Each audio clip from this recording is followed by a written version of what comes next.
नमस्कार दोस्तों, स्वागत है आपका सिविल रिवाइंड यूट्यूब चैनल के एक न्यू लेक्चर में। आज हम यहाँ पे डिस्कस करेंगे प्रॉपर्टीज़ ऑफ सॉइल।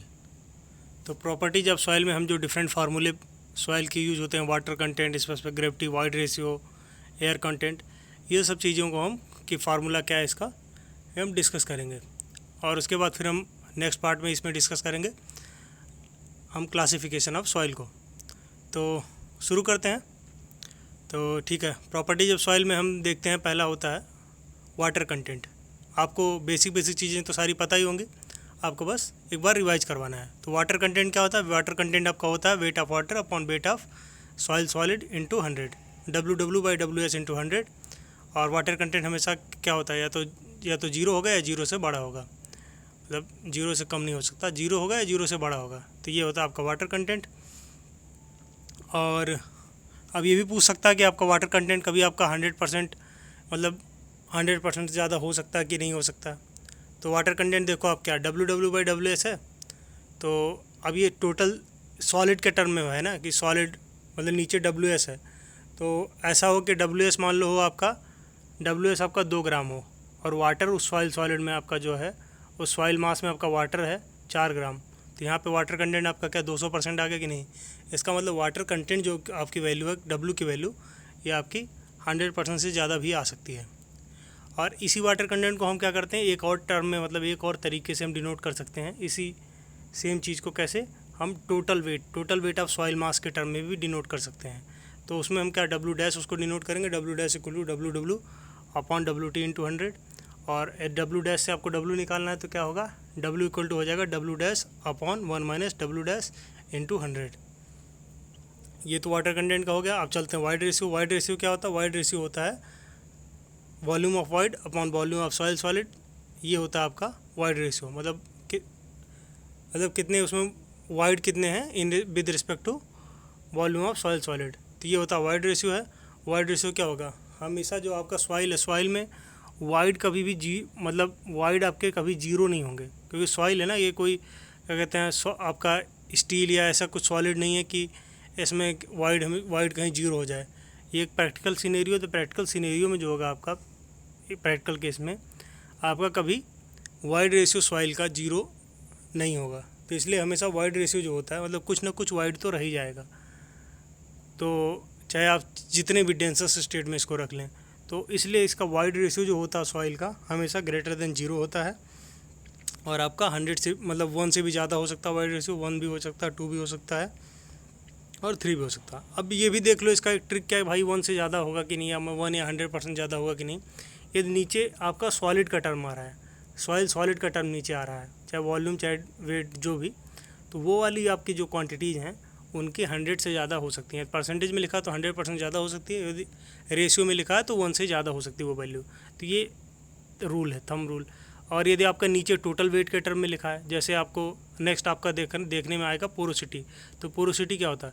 पोरोसिटी आपका होता है volume of wide upon total volume into 100, volume of wide upon total volume into 100। तो वाइड तो कभी जीरो होगा नहीं, यानी कि क्या होगा, वाइड रेशियो जीरो से हमेशा ज़्यादा होगा। और अब देखो, कभी ये बताओ वाइड रेशियो की बात, वाइड रेशियो क्या कहते हैं, जीरो से कभी क्या कहते हैं कम नहीं हो, जीरो नहीं हो रहा था या जीरो से कम नहीं हो रहा था। और इसी तरह पोरोसिटी भी हमेशा जीरो से ज़्यादा ही रहेगा। और पोरोसिटी में देख रहे होगे कि आप वाइड रेशियो 1 से ज़्यादा हो जा रहा था, लेकिन यहाँ पे देखोगे पोरोसिटी में, तो पोरोसिटी में क्या है, VV/VT इंटू 100 है। तो VT कभी भी BB क्या होगा, VT से ज़्यादा थोड़ी होता, मतलब आपका 1 तभी हो सकता है जब पूरा का पूरा वाइड ही हो, जब पूरा का पूरा वाइड ही हो गया तो सॉइल ही कहाँ बचा, फिर तो एयर हो गया वो। तो इसका मतलब क्या है, कभी भी 100% पोरोसिटी जो होगा वो 100% नहीं होगा, यानी कि हमेशा n जो रहेगा वो 0 से 100 के बीच में रहेगा। अब उसके बाद आ जाते हैं हम ये E और n के बीच में रेशियो के, मतलब उसका क्या रिलेशन क्या है। तो n इक्वल टू होता है E/1+E, n equal to E/1+E। और E को n के टर्म में लिखें तो E equal to n/1 - n। उसके बाद आता है हमारा डिग्री ऑफ सैचुरेशन। तो डिग्री ऑफ सैचुरेशन का फार्मूला क्या होता है, BW मतलब volume of water upon volume of wide into 100। मतलब तुम्हारे टोटल वाइड में कितना वॉल्यूम कवर्ड है उसका वाटर से। तो ये तुम्हारा है degree of saturation, BW/BV into 100। इसकी वैल्यू क्या होती है, जब तुम्हारा ड्राई स्टेट में होगा डिग्री ऑफ सैचुरेशन 0 होगा, और जब तुम्हारा फुली सैचुरेटेड स्टेट में होगा तो डिग्री ऑफ सैचुरेशन क्या होगा आपका 100% होगा, यानी कि एस जो आपका वेरी करेगा बिटवीन 0 to 100, मतलब एस क्या होगा ग्रेटर देन और इक्वल टू 0, लेस देन और इक्वल टू 100%। एयर कंटेंट क्या होता है, एयर कंटेंट होता है VA/VB into 100, air content VA/VB into 100। इसकी भी सेम वही चीज़ होगी, ये भी तुम्हारा ड्राई के केस में क्या होगा 100% हो जाएगा और तुम्हारा फुली सैचुरेटेड केस में 0 हो जाएगा, यानी 0 से 100 के बीच में ये भी वेरी करेगा। अब यहाँ से देखोगे AC और S को जोड़ दो, यदि आप AC और S को जोड़ दोगे तो क्या आ जाएगा 1 आ जाएगा कि नहीं, क्योंकि VW और VA, क्योंकि वाइड में आपके क्या हो गया, या तो वाटर होगा या एयर होगा, यही दोनों तो मिल के रह रहे होंगे, तो VW प्लस VA क्या हो जाएगा VV के बराबर हो जाएगा, तो AC plus S equal to आपका क्या हो जाएगा 1 हो जाएगा। और उसके बाद आ जाते हैं हम परसेंटेज एयर वाइड पे। परसेंटेज एयर वाइड क्या होता है, परसेंटेज एयर वाइड होता है टोटल वॉल्यूम के टर्म में, टोटल वॉल्यूम के टर्म में आपका वॉल्यूम ऑफ एयर कितना है, तो तुम्हारा परसेंटेज एयर वाइड होता है तुम्हारा eta equal to VA/VT into 100, VA/VT into 100, eta equal to हो जाएगा, इसका एक और फार्मूला बन जाता है N इंटू AC और वाइड रेशियो पोरोसिटी के टर्म में eta equal to N into AC। अरे ईटा लिखा है ना, तो ऊपर का N की तरह है तो N, नीचे है तो AC, eta equal to N into AC। उसके बाद डेंसिटी पे आ जाते हैं। डेंसिटी में तुम्हारी 2-3 तरह की डेंसिटी हैं, तो पहला होता है bulk density, bulk unit wait या बल्क डेंसिटी। तो अभी हम यूनिट वेट का याद कर लेते हैं। डेंसिटी में आपको क्या करना है, डेंसिटी मास रखना है और यूनिट वेट में आपको वेट रखना है, ठीक है। तो बल्क यूनिट वेट क्या होता है, गामा या गामा वी। तो बल्क वाला केस क्या होता है कि जिस सिचुएशन में आप हैं उस सिचुएशन को जो यूनिट वेट रिप्रेजेंट कर रहा है, जैसे अभी तुम्हारा ड्राई केस है तो ड्राई केस है, चाहे तुम्हारा बल्क केस है, वो ड्राई केस है या तुम्हारा सैचुरेटेड केस है या तुम्हारा मॉइस्ट केस है, जो प्रेजेंट सिचुएशन का जो आपका वॉल्यूम होगा वो मतलब यूनिट वेट होगा, वही आपका बल्क वाला यूनिट वेट होगा।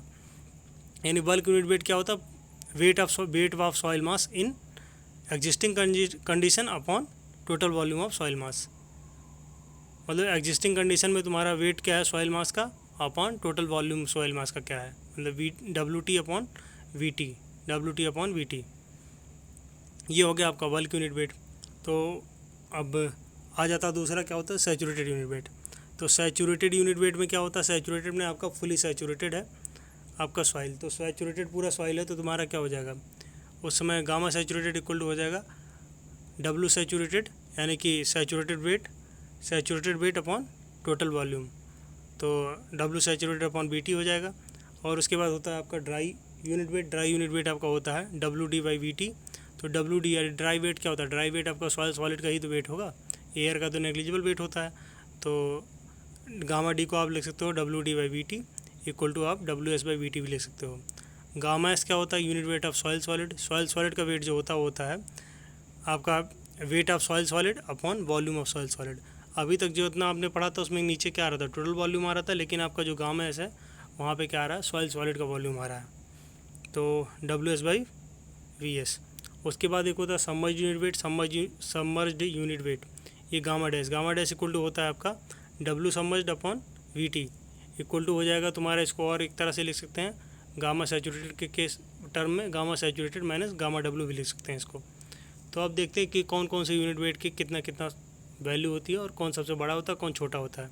तो सबसे बड़ा होता है आपका गामा एस, यानी कि सॉलिड का यूनिट वेट, ये होता है 26 से 29 kilo newton per metre cube के बीच में। उसके बाद होता है गामा सैचुरेटेड आपका होता है 20 से 22 के बीच में। उसके बाद होता है गामा बल्क के बाद होता है आपका गामा डी, और गामा डी के बाद होता है आपका गामा डैश। जो गामा डैश जो आपका होता है वो गामा सैचुरेटेड का लगभग आधा होता है, मतलब लगभग आधा होता है अप्रॉक्स। और अब उसके बाद आते हैं हम, ये तो यूनिट वेट के हो गए, अब आ जाते हैं स्पेसिफिक ग्रेविटी के। तो स्पेसिफिक ग्रेविटी क्या होता है, स्पेसिफिक ग्रेविटी में भी 2 तरह की स्पेसिफिक ग्रेविटी हैं। एक ट्रू स्पेसिफिक ग्रेविटी जो आपका सबसे ज़्यादा यूज होता है, क्या होता है ट्रू स्पेसिफिक ग्रेविटी है एब्सोल्यूट स्पेसिफिक ग्रेविटी, ये G या GS से डिनोट कर सकते हो आप, G या GS या कहीं कहीं S से भी डिनोट रहता है। तो ये क्या होता है gamma S by gamma W। और होता क्या है, गामा S हो गया तुम्हारा यूनिट वेट ऑफ सॉलिड और गामा W हो गया आपका यूनिट वेट ऑफ वाटर। या इसको और मतलब किस तरह से आता है, ये आता है weight of soil solid of given volume upon weight of water of same volume. तो ये आता है आपका ट्रू स्पेसिफिक ग्रेविटी या एब्सोल्यूट स्पेसिफिक ग्रेविटी। उसके बाद आता है बल्क स्पेसिफिक ग्रेविटी, बल्क या उसको मास स्पेसिफिक ग्रेविटी बोलते हैं या अपरेंट स्पेसिफिक ग्रेविटी, GB या GM। तो जी बी या जी एम आपका जो होता है वो होता है gamma B upon gamma W, मतलब बल्क केस में जो आपका यूनिट वेट है upon unit weight of water. तो इसको और भी कैसे तरह से लिख सकते हैं, इसको लिख सकते हैं हम weight of soil mass of given volume upon weight of water of that volume. और अब उसके बाद रेंज क्या होता है, ये यूनिट वेट का आपका रेंज क्या होता है, मतलब यूनिट वेट का ये रेंज तो आपको बता ही दिया था। आपका स्पेसिफिक ग्रेविटी का क्या रेंज होता है, तो स्पेसिफिक ग्रेविटी का रेंज होता है आपका इनऑर्गेनिक सॉइल के लिए, इनऑर्गेनिक सॉइल के लिए होता है 2.6 टू 2.9 और ऑर्गेनिक के लिए होता है 1 to 2 के बीच में। और 2-3 चीज़ें जो हमेशा यूज होती हैं वो चीज़ें क्या होती हैं, हर बार यूज होती है, हम कन्फ्यूजन में रहते हैं कि गामा डब्ल्यू क्या होगा, रो डब्ल्यू क्या लगाएं। तो एक बार याद कर लो, हमेशा के लिए याद रहे। तो गामा डब्ल्यू इक्वल टू होता है 9.81 kilo newton per metre cube. Gamma W equal to यदि kilo newton per metre cube में है तो 9.81 kilo newton per metre cube, या फिर ग्राम पर सीसी में लिखा है तो ग्राम पर सीसी क्या होता है आपका डेंसिटी होता है, तो रो डब्ल्यू इक्वल टू 1 ग्राम पर सीसी, या यदि केजी पर मीटर क्यूब में लिखा है तो 1000 केजी पर मीटर क्यूब। तो ये आप याद कर सकते हैं, ये हमेशा यूज होते हैं कि मतलब 9.81 kilo newton per metre cube या 1 ग्राम पर सीसी या 1000 केजी पर मीटर क्यूब। अब आ जाते हैं कुछ सोल ऑफ सॉइल के कुछ इक्वेशन आ जाते हैं जिसकी हम डिस्कस कर लेते हैं। एक फेमस पहला है S E equal to W G, S E equal to W G, S into equal to W G. ये यूज होता है आपका कोई 3 दिए रहेंगे, आपको एक चौथा निकालना रहेगा। और उसके बाद यूनिट वेट के कई सारे हैं। यूनिट वेट के में पहला क्या है गामा बी का, गामा बी इक्वल टू होता है G plus S E gamma W upon 1 plus E, G plus S E gamma W upon 1 plus E. अब इसी से सारे आ जाएंगे। एस इक्वल टू आप यहाँ पे 0 रख दो, एस इक्वल टू 0 कहाँ होगा, ड्राई केस में होगा, तो एस इक्वल टू 0 रख दोगे तो आपका ड्राई वाले उसका, एस इक्वल टू 0 रख दोगे तो आपका ड्राई वाले का आ जाएगा, एस इक्वल टू 1 रख दोगे तो आपका सैचुरेटेड वाले का आ जाएगा। तो इसी तरह से फिर तुम्हारे आ जाएंगे। तो गामा सैचुरेटेड क्या हो जाएगा, एस इक्वल टू 1 रखने पे, यानी कि G plus E gamma W upon 1 plus E. और गामा डी इक्वल टू क्या हो जाएगा, गामा डी हो जाएगा आपका, एस की जगह 0 रख दो तो क्या आ जाएगा, gamma D equal to G gamma W upon 1 plus E. और गामा डैश क्या होता है, मतलब सबमर्ज्ड वाला, तो सबमर्ज्ड वाले केस में गामा डैश इक्वल टू जो होगा वो क्या होगा, गामा सैचुरेटेड जो आपका आया है उसी में गामा डब्ल्यू का माइनस कर दो, तो वहाँ से इक्वेशन जब निकल के आएगी तो आपका क्या आएगी, gamma dash equal to G minus 1 gamma W upon 1 plus E, G minus 1 gamma W upon 1 plus E, ये आ गया गामा डैश। और अब गामा डी के 2-3 इक्वेशन और होते हैं जो याद करने हैं, आपको बहुत ज़्यादा पूछे जाते हैं। एक तो आपका ईटा ए के टर्म में होता है, ईटा यानी कि परसेंटेज वाइड रेशियो के परसेंटेज एयर वाइड के टर्म में। तो गामा डी इक्वल टू क्या होता है, 1 minus eta A G gamma W upon 1 plus W G, 1 minus eta A G gamma W upon 1 plus W G. ये हो गया एक गामा डी का इक्वेशन। और एक गामा डी का इक्वेशन आपका बल्क यूनिट वेट के टर्म में भी होता है, gamma D equal to gamma B upon 1 plus W, gamma D equal to gamma B upon 1 plus W. और एक गामा डी का हमने पहले पढ़ा ही था कि W S by V T होता है, ठीक है। तो ये हो गया आपके यूनिट वेट वाली इक्वेशन, और S equal to W G हो गया। अब आ जाते हैं हम, या तुम्हारा वेट आपका सॉइल सॉलिड का वेट दिया है तो आप सॉइल सॉलिड का वेट दिया है, वाटर कंटेंट दिया है तो आपका टोटल वेट कैसे निकलेगा, या फिर टोटल वेट दिया है तो सॉइल सॉलिड का वेट कैसे निकलेगा, और फिर वॉल्यूम में उसी तरह के टोटल वेट, टोटल वॉल्यूम और सॉइल सॉलिड के वॉल्यूम में क्या रिलेशन, ये देखते हैं। तो वेट वाला जहाँ टर्म है वहाँ पे देखो आपका यूनिट वाटर कंटेंट वाला चीज़ आ रहा होगा, और जहाँ पे वॉल्यूम वाला है वहाँ पे आपका वाइड रेशियो वाला आ रहा होगा। तो डब्ल्यू एस इक्वल टू क्या होता है, डब्ल्यू एस इक्वल टू होता है W T upon 1 plus W, W S equal to W T upon 1 plus W, और V S equal to V T upon 1 plus E, V S equal to V T upon 1 plus E. ये दोनों बहुत ही important equation है, ये हमेशा याद रहने चाहिए। ये क्या सारे ही अभी तक जो हैं सारे याद रहने चाहिए, क्योंकि ये सब यूज होते हैं। और अब देखो 2 तरह के क्वेश्चन आते हैं। एक आता है मिक्सिंग का क्वेश्चन, कि मतलब 2 सॉइल मिक्स कर देता है, उसके बाद पूछता है भाई इसमें इसका वाइड रेशियो बता दो या वाटर कंटेंट बता दो। और या फिर एक कंस्ट्रक्शन साइट का क्वेश्चन आता है कि यहाँ से बोरोपिट से लेके आए हम साइट पे, बोरोपिट पे इतना वाइड रेशियो था तो यहाँ पे कितना वाइड रेशियो होगा, मतलब वॉल्यूम वगैरह दिया रहता है, और फिर वही या वाटर कंटेंट भी पूछ लेता है। तो इसको निकालने का तरीका ये होता है, मिक्सिंग वाले में देखो क्या होगा। तो होता क्या, जो आपका सॉइल सॉलिड है, सॉइल सॉलिड आपका क्या होता है, सॉइल सॉलिड आपका चेंज नहीं होगा, मतलब सॉइल सॉलिड का जो वॉल्यूम है या सॉइल सॉलिड जितना वेट, उसका जो वेट है, सॉइल सॉलिड का जो वेट है या सॉइल सॉलिड जितना वॉल्यूम घेर रहा है वो तो कभी चेंज नहीं होने वाला, क्योंकि सॉइल सॉलिड तो आपका कंप्रेस तो होने वाला नहीं है, कंप्रेस एलोंगेट। तो सॉइल सॉलिड का हमेशा वॉल्यूम और वेट सेम ही रहेगा, चाहे जहाँ भी ले जाओ, चाहे मिक्स करो, चाहे आपको बोरोपिट से उठा के आप ले जाओ साइड पे, हमेशा सॉइल सॉलिड का वॉल्यूम वही रहेगा। तो मिक्सिंग वाले में देखो, तो मिक्सिंग वाले में एक 1 और 2 सॉइल को मिक्स करके हम कोई एक दूसरा मिक्स का सॉइल बना रहे हैं, तो उसमें होगा क्या, तो जो आपका पहले वाले का सॉइल सॉलिड का वॉल्यूम है और प्लस दूसरे वाले सॉइल सॉलिड का जो वॉल्यूम है, वो दोनों मिलके जो बना रहे होंगे तीसरे वाले सॉइल सॉलिड के वॉल्यूम के बराबर होगा, यानी VS1 मतलब VS ऑफ मिक्स जो होगा वो होगा BS1 प्लस BS2। और उसी तरह वेट में भी होगा कि WS1 plus WS2 equal to WS mix. और कंस्ट्रक्शन साइट वाले इक्वेशन में क्या होगा, कंस्ट्रक्शन साइट में भी क्या होगा, VS of borrow pit equal to VS of site और WS of borrow pit equal to WS of site. तो भाई इसको करेंगे कैसे, करेंगे क्या, इसमें दिया जो रहेगा क्वेश्चन में टोटल वेट के टर्म में दिया रहेगा, तो टोटल वेट या टोटल वॉल्यूम के टर्म में दिया रहेगा, तो फिर आपको निकालना क्या रहेगा, आपको वहाँ से WS निकालना रहेगा। तो फिर आपके जो ऊपर वाली इक्वेशन जो भी बताया था WS और VS का, वो वाली इंपॉर्टेंट इसीलिए हो जाती हैं कि वो यहाँ फिर यूज होंगी कि WS इक्वल टू हो जाएगा तुम्हारा, वहाँ से WT दिया रहेगा तो WT अपॉन 1 प्लस W से WS निकाल लेना, और VS के लिए VT अपॉन 1 प्लस C करके निकाल लेना, फिर आपका ये क्वेश्चन आ जाएंगे जो भी पूछा रहेगा। तो ये आपका हो गया प्रॉपर्टीज ऑफ सॉइल का। तो प्रॉपर्टीज ऑफ सॉइल का हो गया। अब चलते हैं हम क्लासिफिकेशन ऑफ सॉइल्स पे, क्लासिफिकेशन ऑफ सॉइल। तो क्लासिफिकेशन ऑफ सॉइल में आपका क्या होता है, कुछ तरह के क्लासिफिकेशन है, किसी ने को डिफरेंट क्लासिफिकेशन दिया गया है, और वो फिर किस तरह से यूज होता है और क्या क्या चीज़ें हैं, ये हम क्लासिफिकेशन ऑफ सॉइल में देखेंगे। तो पहला पार्टिकल साइज क्लासिफिकेशन है, जिसको हम पहले से देख चुके हैं कि भाई कोर्स ग्रेन में आपका आता है ग्रेवल और सैंड, और कोर्स ग्रेन में आपका ग्रेवल होता है आपका 80 mm से लेके 4.75 mm तक, सैंड आपका होता है 4.75 mm से लेके 75 माइक्रॉन तक, सिल्ट आपका होता है 75 माइक्रॉन से 2 माइक्रॉन, और लेस देन 2 माइक्रॉन आपका क्ले होता है। ये हो गया आपका पार्टिकल साइज क्लासिफिकेशन। उसके बाद आपका होता है एक टेक्सचरल चार्ट क्लासिफिकेशन। तो टेक्सचरल चार्ट में क्या होता है, एक तरफ आपका इसमें एक हम बनाते हैं चार्ट, तो चार्ट पे क्या होता है, ये ट्रायंगुलर चार्ट होता है। ट्रायंगुलर चार्ट में एक साइड पे आपका दिखाते हैं हम, एक साइड पे हम दिखाते हैं सैंड 0 से 100% के बीच में, कि कितना मतलब सैंड का कितना पोर्शन है, क्ले का कितना पोर्शन है और सिल्ट का कितना पोर्शन है, ये हम टेक्सचरल चार्ट क्लासिफिकेशन में दिखाते हैं। तो मतलब उसको 100% के टर्म में, परसेंटेज के टर्म में लिखते हैं। तो सैंड का रहेगा, सैंड एक साइड पे रहेगा, एक साइड पे क्ले दिखाएंगे, एक साइड पे सिल्ट दिखाएंगे। उसके बाद हम देखेंगे कि उस जो आपका पार्टिकुलर सॉइल है उसमें कितना कितना परसेंट है और वो कहाँ पे लाई कर रहा है, उसके हिसाब से हम डिफाइन करेंगे ये कौन सा सॉइल है। तो जैसे आपका इसमें, और इससे कुछ ज़्यादा नहीं पूछेगा, ये पूछेगा कैसे होता है, ये क्या क्या चीज़ इसमें रहता है। और बाकी इसमें एक चीज़ ये होता है कि जो आपका लोम होता है, लोम, तो लोम जो होता है आपका, लोम एक सॉइल होती है, वो होती है उसमें सैंड, सिल्ट और क्ले, इसका मिक्सचर होता है, मतलब तीनों सैंड, सिल्ट और क्ले तीनों उसमें एक डेफिनेट प्रोपोर्शन में रहते हैं, उसको हम बोलते हैं लोम। अब तीसरा आपका classification highway research board classification. तो हाईवे रिसर्च बोर्ड क्लासिफिकेशन में जो है आपका ग्रुप इंडेक्स मेथड यूज होता है।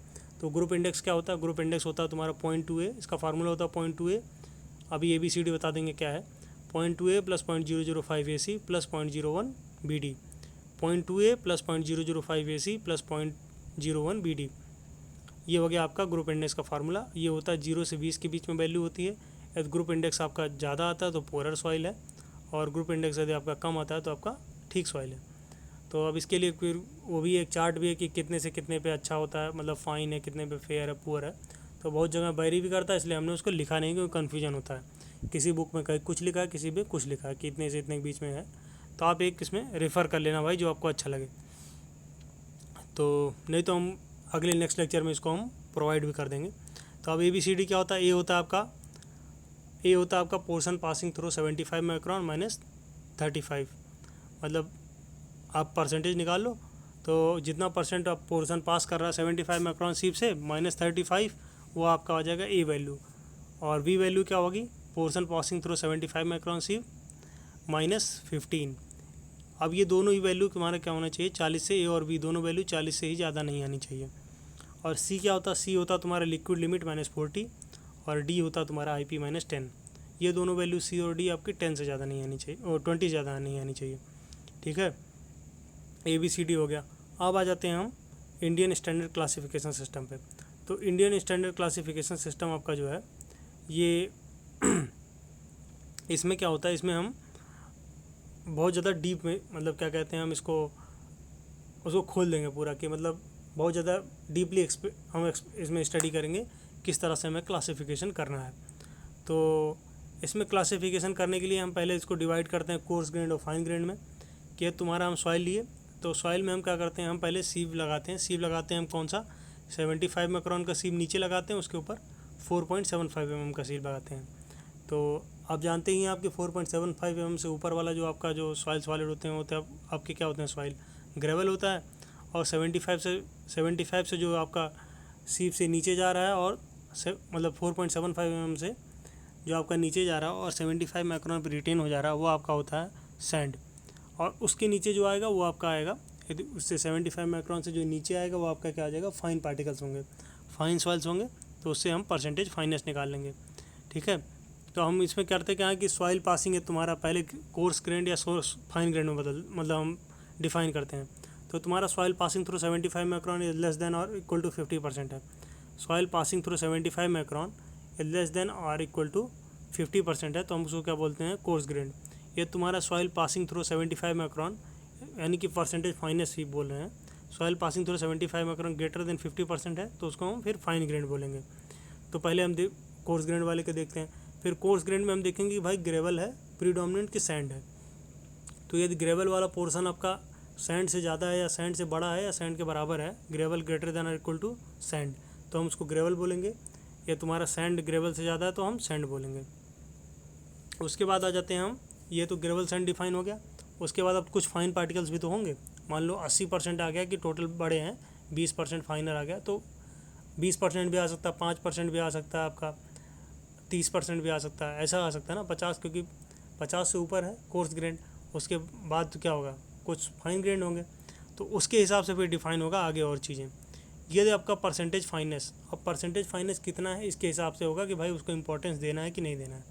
ये तुम्हारा परसेंटेज फाइनेस 5% से कम है, तो परसेंटेज फाइनेस 5% से कम है यानी बहुत कम है, तो हमें क्या करना है, इसको हमें समझ लो इम्पोर्टेंस नहीं देना है परसेंटेज फाइनेस को। तो हम क्या करेंगे उसको, अब ग्रेवल या सैंड जो भी है उसको हम फिर आगे हम क्या कहते हैं, आगे हम उसको क्लासीफाई करेंगे पुअरली ग्रेडेड और वेल ग्रेडेड के टर्म में। पुअरली ग्रेडेड और वेल ग्रेडेड के टर्म में हम डिफाइन कर लेंगे। तो आपका ये तुम्हारा अब पुअरली ग्रेडेड या वेल ग्रेडेड कैसे डिफाइन होगा, ये डिफाइन होगा CU और CC के हिसाब से। तो CU क्या होता है, CU होता है कोफिशिएंट ऑफ यूनिफॉर्मिटी और CC होता है कोफिशिएंट ऑफ कर्वेचर। तो CU क्या होता है, CU होता है आपका D60/D10 और CC क्या होता है तुम्हारा, CC यानी coefficient of curvature. Coefficient of curvature आपका जो होता है ये होता है, ये आपका होता है D30 का square upon D60 into D10, D30 का square upon D60 into D10, ये आपका होता है CC। और CU आपका होता है D60/D10। D60 क्या होगा, वो क्या कहते हैं, particle size corresponding to 60% finer. D10 होगा particle size corresponding to 10% finer. और आपका क्या कहते हैं, D30 क्या होगा, पार्टिकल साइज करस्पॉन्डिंग टू 30% फाइनर।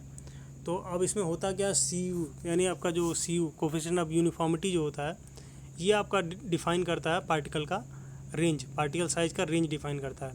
और CC जो आपका होता है, CC यानी कोफिशिएंट ऑफ कर्वेचर, ये आपका शेप डिफाइन करता है पार्टिकल का।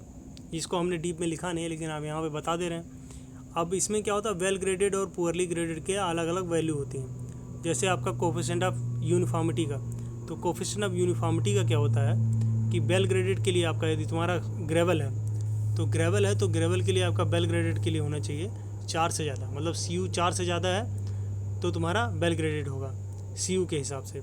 और सैंड के लिए ये चीज़ आपकी 6 से ज़्यादा होनी चाहिए, CU आपका 6 से ज़्यादा होना चाहिए।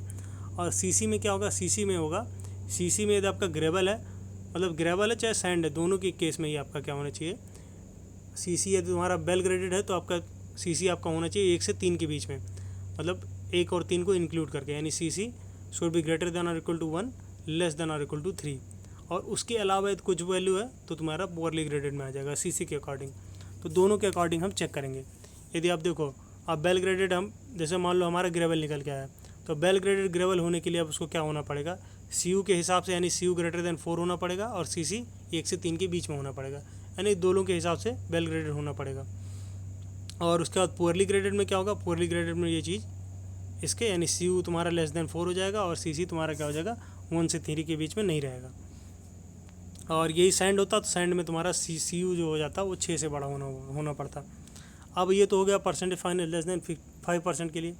अब तुम्हारा परसेंटेज फाइनेंस ग्रेटर देन 12% हो, मतलब 12% से ज़्यादा परसेंटेज फाइनेंस। तो 12% से ज़्यादा तो तुम्हारा एक कंसिडरेबल अमाउंट में आ गया। तो इसका मतलब क्या है, अब इसको हमें कंसीडर करना पड़ेगा, इसको हमें कंसीडर करना पड़ेगा। तो कंसीडर करने के लिए एक हमें क्या करना पड़ेगा, यहाँ पे यूज होता है आईपी।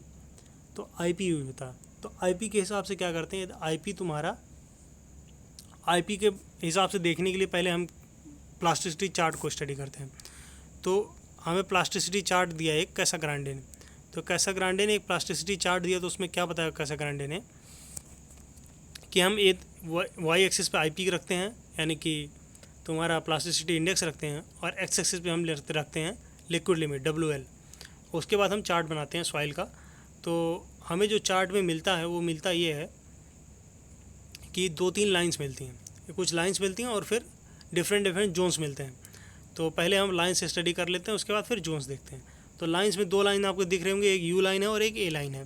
तो यू लाइन आपकी जो होती है, यू लाइन क्या होती है, यू लाइन वो चीज़ डिफाइन करता है, वो एक्सटेंट डिफाइन करता है कि इसके ऊपर यू लाइन के ऊपर कोई सॉइल नहीं है, मतलब यू लाइन के ऊपर कोई सॉइल एग्जिस्ट नहीं करेगा। ये आपका डिफाइन करता है यू लाइन। और इसकी इक्वेशन होती है IP = 0.9 WL-8, 0.9 WL-8। ये क्या होता है, यू लाइन की इक्वेशन। और ए लाइन जो होती है, ए लाइन की इक्वेशन जो आपकी होती है, ये होती है IP = 0.73 WL-20, IP = 0.73 WL-20। सब दिया है इसको कैसाग्रांडे ने, ये 0.73 WL-20। और ये क्या करता है, ये सेपरेट करता है आपका इनऑर्गेनिक क्ले को ऑर्गेनिक क्ले से, ऑर्गेनिक सॉइल और सिल्ट से। मतलब ऑर्गेनिक सॉइल में आपका क्ले और सिल्ट और ये सारे आ जाएंगे, मतलब ऑर्गेनिक क्ले भी आ जाएगा। तो तुम्हारा जो ये ए लाइन आपका क्या कर रहा था, ए लाइन आपका कर रहा था कि वो आपको इनऑर्गेनिक क्ले, जो आपका ए लाइन देख रहे होंगे कि ऊपर इनऑर्गेनिक क्ले है और नीचे फिर सिल्ट और ऑर्गेनिक सॉइल्स हैं। तो ये ए लाइन का काम था। अब ये 2 लाइन आप सीख के उसके बाद हम देखते हैं डिफरेंट रेंज में क्या क्या, डिफरेंट रेंज और IP में कौन कौन से आपके बनेंगे, जोन कौन से बनेंगे। तो अब इसके हिसाब से आपको दिख रहा होगा WL आपका इसमें 2-3 चीज़ें मेन है। एक तो होगा 0 से 35 और 35 से 50, ये दिख रहा होगा आपको WL का। तो आप देख रहे होंगे कि इसमें ए लाइन के नीचे जो है आपका 0 से 35 के बीच में क्या है, आपका M आपका सिल्ट डिनोट कर रहा है, C क्ले डिनोट कर रहा है, O ऑर्गेनिक डिनोट कर रहा है, और ये ठीक है। तो आप यहाँ से एक बार ध्यान से देख लें कि आपको देखा ये। अब इसके बाद हम वही चलते हैं, उसके बाद फिर से साथ साथ देखते रहेंगे।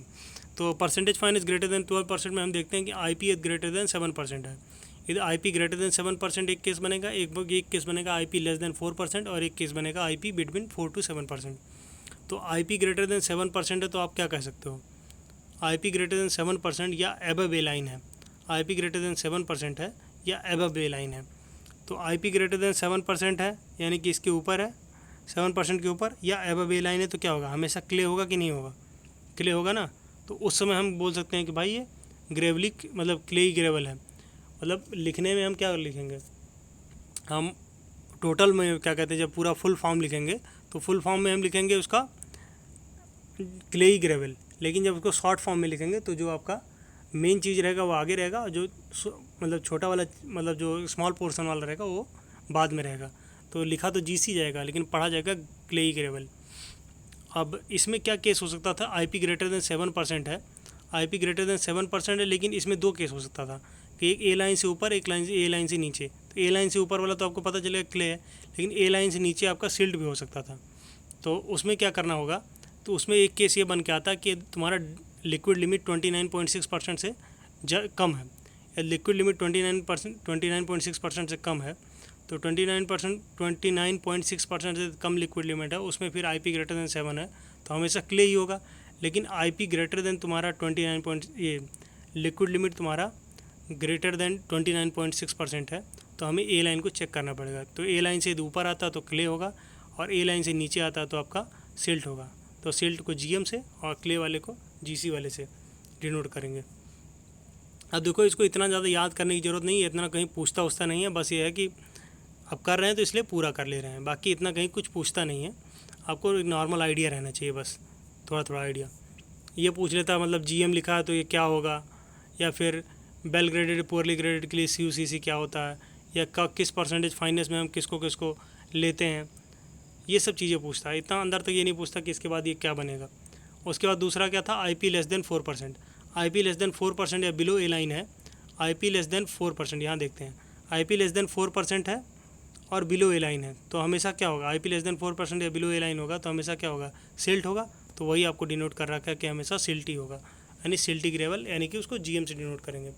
और ये 4 to 7% के बीच में है, IP आपका 4 to 7% के बीच में है। तो आप देख रहे होंगे ये हैचिंग हो रखी है ना, तो क्या है वो CLML ग्रुप है, मतलब क्ले और सिल्ट दोनों मिक्स हैं उसमें। तो CLML ग्रुप है, इसका मतलब सिल्टी क्ले ग्रेवल है, तो इसको हम GMGC से डिनोट करेंगे, मतलब यहाँ डबल सिंबल यूज हो रहा है। अब ये तो हो गया हमारा जब 12% से ज़्यादा था परसेंट फाइनेंस।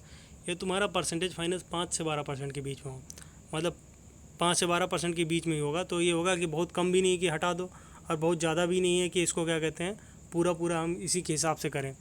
तो हम इसके बाद हम क्या करेंगे, दोनों चीज़ यूज़ करेंगे, मतलब कि वेल ग्रेडेड पुअरली ग्रेडेड के लिए जो आपका यूज हो रहा था CUCC वो भी यूज होगा, उसके हिसाब से भी आपका क्लासिफिकेशन होगा, और IP के हिसाब से भी क्लासिफिकेशन होगा।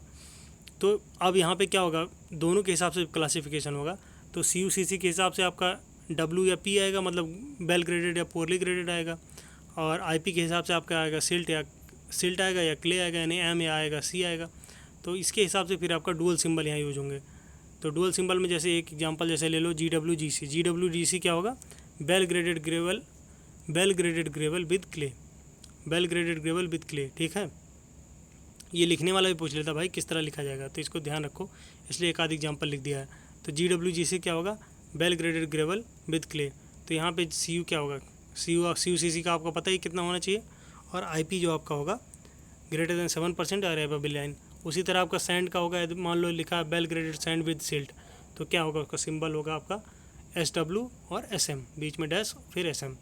तो CU आपका यहाँ ग्रेटर देन 6 होगा, CC 1 to 3 के बीच में, IP लेस देन 4% और बिलो ए लाइन। अच्छा, ऑर्गेनिक सॉइल कैसे पता चलेगा, तो ऑर्गेनिक सॉइल पता करने का तरीका होता है, यदि आपका लिक्विड लिमिट चेंज हो रहा होता है ओवन ड्राइंग पे, यदि ओवन ड्राइंग आप कर रहे हैं और उसका किसी सॉइल का लिक्विड लिमिट चेंज हो रहा है, तो हम उसको बोलते हैं ऑर्गेनिक सॉइल, ठीक है। अब तो प्लास्टिसिटी चार्ट का भी अब आपको यहाँ से समझ में आ गया कि इसका यूज क्या हो रहा था, यहाँ से अभी आपको और अच्छे से समझ में आ जाएगा। बस इसको आप ध्यान रखे रहो कि यह था। अभी फिर हमको यहाँ भी दिखाते हैं। अब फाइन ग्रेड वाले पे आते हैं, कोर्स ग्रेड का तो हो गया। तो फाइन ग्रेड में क्या करेंगे, फाइन ग्रेड में हमें पता चलेगा कि भाई सॉइल ये तुम्हारा percentage soil passing through 75 micron greater than 50% है, तो फाइन ग्रेड होगा। अब फाइन ग्रेड में क्या हो सकती है पॉसिबिलिटी, या तो सिल्ट होगा, या तो क्ले होगा, या ऑर्गेनिक होगा। सिल्ट को M से, क्ले को C से और ऑर्गेनिक को O से। अब इसके बाद इसका फर्दर क्लासिफिकेशन क्या होगा, फर्दर क्लासिफिकेशन होगा बेस्ड ऑन कंप्रेसिबिलिटी, मतलब कि लो कंप्रेसिबल होगा कि इंटरमीडिएट है कंप्रेसिबिलिटी की, हाई कंप्रेसिबिलिटी है। अब ये डिफाइन होता है आपका लिक्विड लिमिट के हिसाब से। यदि लिक्विड लिमिट आपका 35% से कम है, लिक्विड लिमिट आपका 35% से कम है तो लो कंप्रेसिबल सॉइल होगा। लिक्विड लिमिट आपका 35 to 50% के बीच में है तो आपका इंटरमीडिएट कंप्रेसिबल होगा, और लिक्विड लिमिट आपका ग्रेटर देन 50% है तो आपका हाईली कंप्रेसिबल होगा। ये तीनों चीज़ आपका इंपॉर्टेंट है। जैसे CL लिखा है, CL मतलब लो कंप्रेसिबल क्ले। ये चीज़ यहाँ से आप देख सकते हो, देखोगे यहाँ से तो 35 के जो 35 के पहले हैं वो क्या CL लिखा है, ML लिखा, OL लिखा है, यानी कि लो कंप्रेसिबल लिखे हैं। 35 से 50 के बीच वाले जो लिखे हैं वो I लिखे हैं, C के साथ, देखो C के साथ I, M के साथ I, O के साथ I, यानी इंटरमीडिएट कंप्रेसिबल वाले हैं। 50 के आगे आप देखेंगे तो आपका लिखा है CH लिखा है, MH लिखा, OH लिखा, यानी कि हाईली कंप्रेसिबल वाले हैं ये। तो ये आपका हो गया क्लासिफिकेशन, ठीक है। तो ये आपका क्लासिफिकेशन हो गया। इसमें इंडियन स्टैंडर्ड क्लासिफिकेशन हो गया, हाईवे रिसर्च बोर्ड क्लासिफिकेशन हो गया, टेक्सचरल चार्ट क्लासिफिकेशन हो गया, पार्टिकल साइज क्लासिफिकेशन हो गया। अब इसमें एक चीज़ जो बच रहा था आपका ग्रुप इंडेक्स के हिसाब से आपके कौन कब फेयर होगा, कब पुअर होगा, इस तरह से वो मैं आपको कल बता दूंगा। और फिर एक क्लासिफिकेशन आपने देखा होगा कि भाई किस तरह की सॉइल कब बनती हैं, मतलब एवलिन सॉइल क्या होती है, आपका ग्लेशियल सॉइल क्या होती है, टेलुस क्या होती है, और आपका ये सब सॉइल क्या होती हैं। इसका एक वो आता है कि मतलब कब वाटर में सस्पेंशन से बनता है, रनिंग वाटर में, कब लेक में बनता है, कब क्या क्या होता है। तो ये चीज़ ये भी हम आपको बता देते हैं, लिखा नहीं है हमने, लेकिन यहाँ पे एक बार मैं बोल दे रहा हूँ और फिर कल मैं इसको आपको लिख के भी ले आऊँगा। तो बोल देता हूँ। तो आपकी पहली सॉइल आपकी जो आएगी, पहली सॉइल हम आपको डिस्कस करते हैं। तो वो सॉइल आपकी बनती क्या है, सॉइल आपकी बनती क्या, कोई रॉक है तो रॉक है तो रॉक की आपकी वेदरिंग होती है। तो रॉक की वेदरिंग होती है, फिजिकल वेदरिंग भी हो सकती है, केमिकल वेदरिंग भी हो सकती है। फिजिकल वेदरिंग या केमिकल वेदरिंग हुआ, रॉक टूटा, तो आप क्या कहते हैं, रॉक उसका वेदरिंग हुआ यानी कि टूटा, अब वो क्या कर सकता है, या तो पेरेंट वाले पे ही आपका डिपॉजिट हो जाए, या तो फिर ट्रांसपोर्ट होके किसी फिजिकल एजेंसी से ट्रांसपोर्ट होके कहीं और जाके डिपॉजिट हो जाए। तो और जगह कहीं डिपोजिशन होने को अपहीवल बोलते हैं। अपहीवल मतलब एक ढेर लगना। तो आपका वेदरिंग हुआ, वेदरिंग के बाद क्या हुआ, अपहीवल हुआ, अपहीवल हुआ, वहाँ से फिर तुम्हारा ऐसे मतलब क्या कहते हैं, आपका वेदरिंग हुआ, फिर ट्रांसपोर्टेशन हुआ, फिर अपहीवल हुआ, फिर तुम्हारा वहीं पे आ जाएगा। तो एक एक चेन बन जाएगा ना तीनों का, मतलब फिर अपहीवल होकर वो माउंटेन टाइप का बन जाएगा कहीं पे, फिर वहाँ पर वो आगे फिर क्या कहते हैं उसकी वेदरिंग होगी, फिर वो फिर जाके एक साइकिल में चलता रहेगा, फिर वहाँ से सॉइल बनेगा। तो ये एक साइकिल चलता है। इस साइकिल को ही हम बोलते हैं तुम्हारा पेडोजेनेसिस, यानी फार्मेशन ऑफ सॉइल, जो फार्मेशन ऑफ सॉइल के प्रोसेस को बोलते हैं पेडोजेनेसिस। तो अब फिजिकल एजेंट क्या होते हैं वेदरिंग के, फिजिकल एजेंट हो जाएंगे आपका टेम्परेचर हो जाएगा, प्रेशर नहीं मतलब हाँ वही, मतलब वेदरिंग के क्या हो सकते हैं फिजिकल, जैसे आपका वाटर आ रहा है, वाटर की वजह से, वाटर करंट की वजह से हो रहा है, या तो तुम्हारा किसके विंड की वजह से हो रहा है, इस तरह की वजह से हो सकता है, ये आइस की वजह से हो रहा होगा, इसकी तरह से तुम्हारा हो सकता है। या केमिकल वेदरिंग कैसे हो सकता है, केमिकल वेदरिंग हो सकता है तुम्हारा जैसे मतलब केमिकल एक्शन जो है यानी केमिकल रिएक्शन के थ्रू जो वेदरिंग होती है वो तुम्हारी होती है केमिकल वेदरिंग।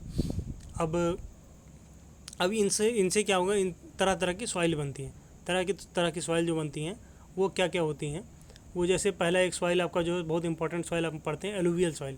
तो एलुवियल सॉइल क्या होती है, एलुवियल सॉइल होती है जो आपकी रिवर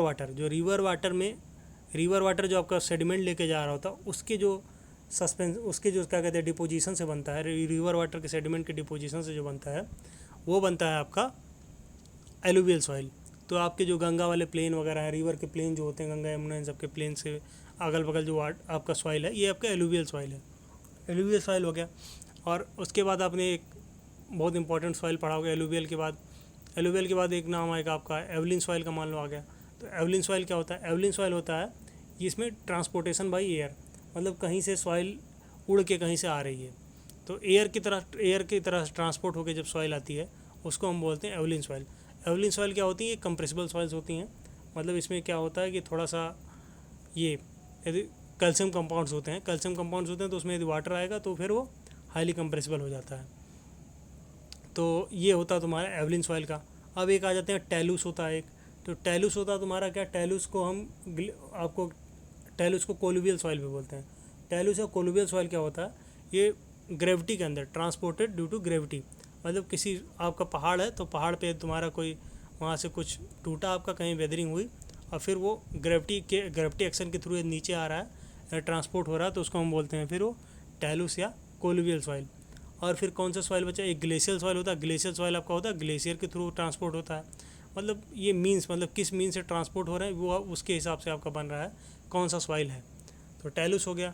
टैलूस के बाद अब तुम्हारा क्या आ जाएगा, एक होता है लैकोस्ट्रीन सॉइल होता है। लैकोस्ट्रीन सॉइल क्या होता है कि लेक नाम से ही पता चला कि भाई लेक में डिपोजिशन से ये लैकोस्ट्रीन सॉइल बनता है, यानी कि स्टिल वाटर में ये डिपोजिशन होता है।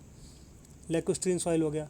और कौन सा सॉइल हो अब देखना, और कौन सा सॉइल बचा, अब आपका सॉइल जो बचा वो बचा कौन सा, आपका मरीन सॉइल हो गया। तो मरीन सॉइल या मरीन क्ले जो होता है आपका, ये होता है डिपोजिशन होता है मरीन, आपका जो सी कोस्टल एरिया में जो आपका डिपोजिशन के थ्रू बनता है वो आपका होता है मरीन सॉइल। और भी डिफरेंट तरह की, जैसे बेंटोनाइट सॉइल, बेंटोनाइट और टफ़ होता है। तो बेंटोनाइट सॉइल और टफ़ सॉइल जो होती हैं ये दोनों ही वोल्केनिक इरप्शन से बनता है। तो जो आपका ट्रांसपोर्ट होके जो सॉइल जाता है उसको हम टफ़ बोलते हैं, और जो आपका रेजिडुअल मतलब कि जो ट्रांसपोर्ट हो जाता है उसका ट्रांसपोर्टेड सॉइल बोलते हैं, और जो वहीं अपने पेरेंट रॉक पे ही रेजिडू के रूप में रह जाता है उसको रेजिडुअल सॉइल बोलते हैं। तो आपका जो टफ़ होगा वो भी वोल्केनिक ही रहता है, लेकिन वो रेजिडुअल सॉइल है, और मतलब ट्रांसपोर्टेड सॉइल है, टी से टफ़, टी से ट्रांसपोर्टेड, मतलब ये टफ़ वाला ट्रांसपोर्टेड है, और बेंटोनाइट जो आपका है वो आपका क्या है, रेजिडुअल सॉइल है। तो बेंटोनाइट आपका क्या, बेंटोनाइट के बारे में सुने होंगे कि ये हाईली प्लास्टिक सॉइल होता है, हाईली प्लास्टिक सॉइल होता है। ये इसका यूज कहाँ होता है बेंटोनाइट का यूज़ होता है आपका ड्रिलिंग वगैरह में, ठीक है। और बेंटोनाइट सॉइल हो गया। अब ये आ जाता है लोम का हमने बता ही दिया था, सिल्ट क्ले और सैंड का मिक्सचर होता है। और अब ये कहा जाता है तुम्हारा मक पीट, ये सब क्या होते हैं आपके, ये ऑर्गेनिक सॉइल्स होते हैं। मक पीट आपके ऑर्गेनिक सॉइल्स होते हैं, ब्लैक कलर के होते हैं और फॉरेस्ट वगैरह वाले एरिया में रहते हैं, पाए जाते हैं। और कौन सा सॉइल आपका बच गया? लेटराइट सॉइल हो गया। लेटराइट सॉइल क्या होता है? लेटराइट सॉइल में होता है कि आपका वो ये केमिकल, मतलब क्या कहते हैं, केमिकल वेदरिंग से फॉर्म होता है आपका लेटराइट सॉइल। तो इसमें क्या होता है, मतलब क्या कहते हैं, आयरन, मतलब क्या कहते हैं, उसके लीचिंग की वजह से आपका लेटराइट वाला फॉर्म होता है, रेड कलर की सॉइल होती है। और कौन सी सॉइल आपकी बच गई? आपकी एक होती है ब्लैक कॉटन सॉइल। तो ब्लैक कॉटन सॉइल जो होती है, ये होती है आपकी, इसमें मोंट मोरलिनाइट होता है और इसलिए क्या होती है, तुम्हारी हाईली कंप्रेसिबल सॉइल होती है। और अब क्या बताएं, और ये सारे सॉइल मुझे लगता है लगभग हो गए। बाकी जो बचेंगे हम कल उसको कंप्लीट कर देंगे, कल बता देंगे। और कोई सॉइल इसको लिख के भी ले आएंगे तो हमारा सारा चीज़ हो जाएगा। तो हमने आज यहाँ पे प्रॉपर्टीज ऑफ सॉइल पूरे पढ़ लिए और क्लासिफिकेशन ऑफ सॉइल पढ़ लिए। भाई यहाँ पे बहुत ज़्यादा बादल चमक रहा है, तो मुझे लगता है मुझे यहाँ पे हमें विराम लेना चाहिए। और ठीक है, आप लोग पढ़ते रहिए, मौज में रहिए और फिर मिलेंगे कल। ठीक है, तब तक के लिए धन्यवाद। इस वीडियो को कमेंट, लाइक, शेयर, सब्सक्राइब सब करें और हर जगह शेयर वेयर कीजिए, सब्सक्राइब कीजिए भैया, सब्सक्राइबर बढ़ाइए। 1000 सब्सक्राइबर तक ले जाइए, फिर लाइव करेंगे सारा क्वेश्चन वगैरह। ठीक है, थैंक यू, धन्यवाद।